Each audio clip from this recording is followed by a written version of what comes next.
Hello dear friends, HB online classes स्वागत है। छत्तीसगढ़ राज्य ओपन स्कूल का मॉडल पेपर सॉल्यूशन करने जा रहे हैं।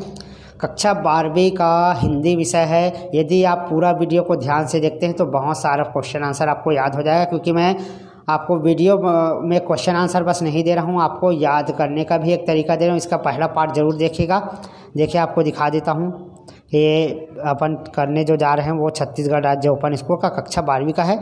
ये आपका सेकंड पार्ट हो जाएगा। ठीक है, पहला पार्ट मैंने उसमें डाल चुका है। ठीक, तो ये सेकंड पार्ट का वीडियो है। फर्स्ट पार्ट अपलोड हो चुका है। तो आइए शुरू करते हैं वीडियो।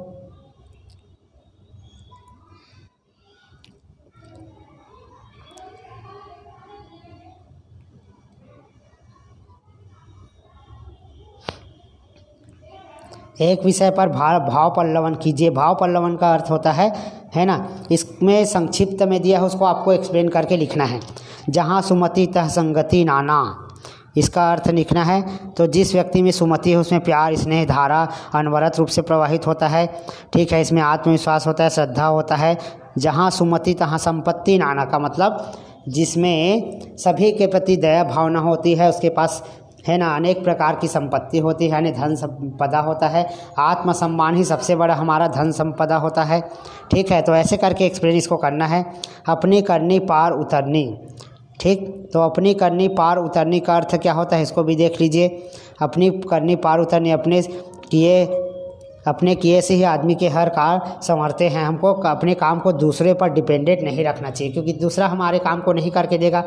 तो अपनी करनी पार उतरने का अर्थ है अपना काम स्वयं कीजिए, अपना स्वयं से मेहनत कीजिए और स्वयं से ही पाइए। परीक्षा दिला रहे हैं तो आपको स्वयं ही पढ़ाई करना पड़ेगा और स्वयं ही परीक्षा दिलाना पड़ेगा, कोई दूसरा आपके बदले नहीं आ सकता। ठीक है, तो इसका मतलब वही होता है। इसको आप विभिन्न उदाहरण के माध्यम से लिख सकते हैं। निम्नलिखित गद्यांश से एक का अर्थ लिखिए। सघन कुंज छाया सुखद शीतल सुरभि समीर, मनु है वह जात है जव वह जमुना के तीर। पाठ का नाम और कवि का नाम है बिहारी। इस कवि का नाम बिहारी है। पद्यांश की व्याख्या देखिए। एक गोपी अपनी सखी से कहती कि हे सखी, मेरा मन आज भी उस यमुना तट पर चला जाता है जहाँ कुंजों की सघन छाया है, जहाँ शीतल मंद सुगंधित पवन बह रही है। उसी तट पर से गोपी का तात्पर्य है कि उस तट पर जो वे उमंग और उल्लास के साथ कृष्ण से मिलते रहती थी। इसके बाद है औरों भांति गुंजन में गुंजरत भौर भीर और डौर झौरन पे बौरन के है गए। तो पाठ का नाम है यहाँ पर पद्माकर। पद्माकर का कवि है ये। और पद्यांश का अर्थ है, कवि कहते हैं कि बसंत आए अभी 2 दिन हुए हैं, कुंजों में भौरों की भीड़ कुछ और ही तरह से गूंजने लगी है, मानो बसंत के उमंग उल्लास से भरकर वे समवेत स्वरों में गुंजन कर रही है। निम्नलिखित गद्यांश का सप्रसंग सहित व्याख्या कीजिए। सूर्य पानी की सतह के पास पहुंच गया, सुनहली किरणों ने पीले रेत को एक नया सा रंग दे दिया। ठीक है, तो ये उपर्युक्त गद्यांश मोहन राके द्वारा रचित आखिरी चट्टान से लिया गया है। प्रसंग है, लेखक ने सूर्य के प्रकाश का वर्णन किया है। व्याख्या, रेतीले टीले पर चढ़कर लेखक ने नीचे की सुनहरी रेत पर अपने पाँव के निशान दूर दूर तक दिखाई दिए, क्योंकि इसी रेत पर चलकर लेखक उस टीले पर चढ़ा था। रेत बड़ी साफ सुथरी, सुनहली और चमकदार थी, जैसे अभी अभी उसका निर्माण हुआ हो, ऐसा इसका वर्णन करना है आपको। सारी मानव सभ्यता को जिन 2 आविष्कारों ने अमूल चूल बदल डाला था, उसमें एक था बारूदी हथियार और दूसरा कागजी यानी ज्ञान विज्ञान का लेखा। तो ये जो है राजेंद्र यादव के द्वारा निबंध अनपढ़ बनाए रखना की साजिश से ली गई है। ठीक है, बारूद का हथियार के रूप में प्रयोग और कागज़ का पुस्तकों में उपयोग, इन 2 आविष्कारों ने संपूर्ण मानव सभ्यता को प्रभावित किया है, उसे बदला है। ठीक है, विराटा की पद्मिनी का केंद्रीय पात्र कौन है, उसकी चारित्रिक विशेषताओं पर प्रकाश डालिए। तो विराटा की पद्मिनी में कुमुद ऐसी पात्र है जिसमें उपन्यास के सभी प्रभावित तथा गतिशील है, वहाँ संपूर्ण कथा की केंद्र बिंदु है। तो यहाँ पर ये जो है साधारण किंतु सुंदर थी। कुमुद बहुत ही साधारण लड़की और सुंदर थी। अलौकिकता में लौकिकता, कुमुद अपने अनुपम सौंदर्य के कारण दुर्गा के अवतार समझी जाती थी। एक निष्ठ मौन प्रेमिका, कुमुद कुंजन सिंह की मौन प्रेमिका है, किंतु उसके प्रेम में मासलता का सर्वथा भाव है। अहिंसा और शांति का पक्षधर। तो ये पॉइंट वाइज आपको समझाना था। विराटा की पद्मिनी में वर्णित प्राकृतिक सौंदर्य का वर्णन कीजिए। तो विराटा की पद्मिनी बहुत बड़ा एक उपन्यास है दोस्तों, ये बहुत फेमस है, इसका एक फिल्म भी बन चुका है। विराटा की पद्मिनी में बुंदेलखंड का अंचलित परिवेश का सजीवता का वर्णन किया गया है ना। यमुना, बेतवा, पहुज, सिंध, चंचल कुमारी आदि पर्वत श्रेणियों का वर्णन किया गया है। घनघोर जंगल, झीलों और भरकम से भरा हुआ नदियों, पहाड़, जंगलों और भरकों के बीच बुंदेले और दागी सामंतों के गढ़ मानव प्रकृति की गोद में सुरक्षित शिशुओं की तरह है। ठीक है।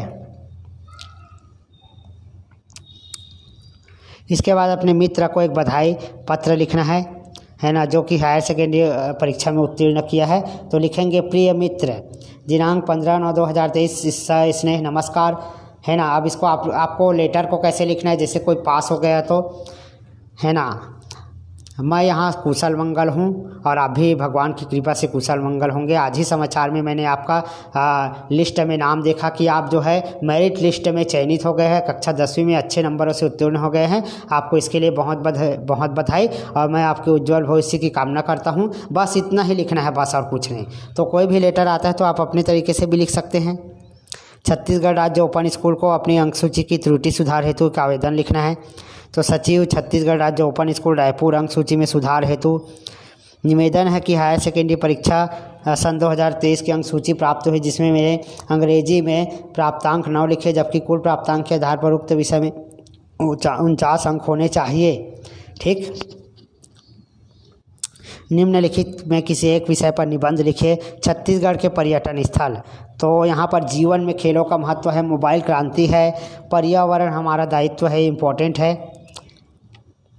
तो छत्तीसगढ़ के बारे में आप आसानी से लिख सकते हैं। छत्तीसगढ़ जो है अनेक सांस्कृतिक विविधता से भरा हुआ है। अब एक एक करके मंदिरों का वर्णन कर सकते हैं आप। जैसे कबीर धाम का भोरम देव मंदिर है, वो जो है विश्व प्रसिद्ध है। ठीक है। और इसमें और भी बहुत सारे चीज़ लिख सकते हैं, अलग अलग जो प्राचीन स्थल है उसके बारे में ही लिखना है इसमें। ठीक। तो आप इसको गाइड से भी लिख सकते हैं, स्क्रीनशॉट कर लीजिए। दंतेश्वरी का मंदिर है, बासुर के मंदिर में विशाल गणेश जी की प्रतिमा है, बत्तीसा मंदिर है, नागपुरा का जैन मंदिर है, बिलासपुर के समीप शिवरी नारायण का मंदिर है। प्रसिद्ध भौगोलिक स्थल पर यहाँ पर प्रसिद्ध जलप्रपात है। छत्तीसगढ़ में जगदलपुर से कुछ ही दूरी पर सुरम्य जलप्रपात तीरथगढ़ है। ठीक है। चित्रकूट जलप्रपात जगदलपुर में स्थित है।